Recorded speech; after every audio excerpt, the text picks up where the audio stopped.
Hello, I'm Ewan and I'm going to read you Robert Burns's Address to a Haggis.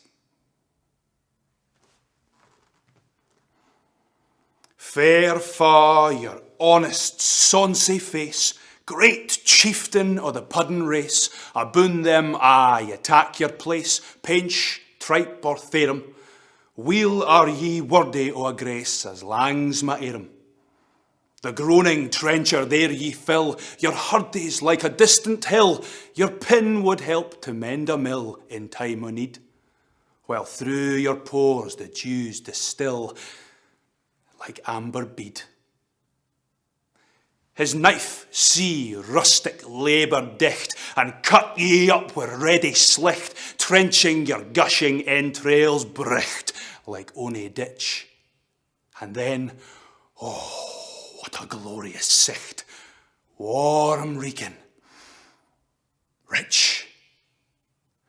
Then horn for horn they stretch and strive, deal tack the hinmost on they drive, till their wheel swallowed kites belive are bent like drums.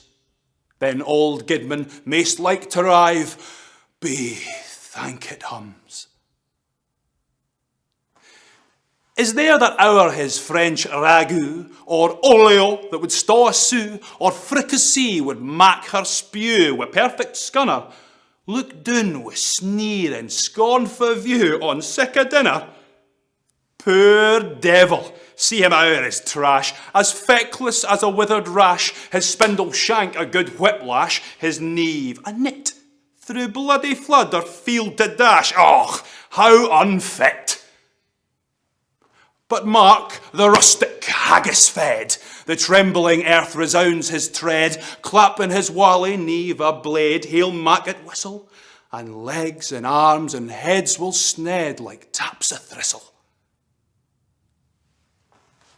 Ye powers wha mak mankind your care, and dish them out their bill o' fare, auld Scotland wants nae skinking ware that joups and luggies. But if ye wish her grateful prayer, gie her a haggis.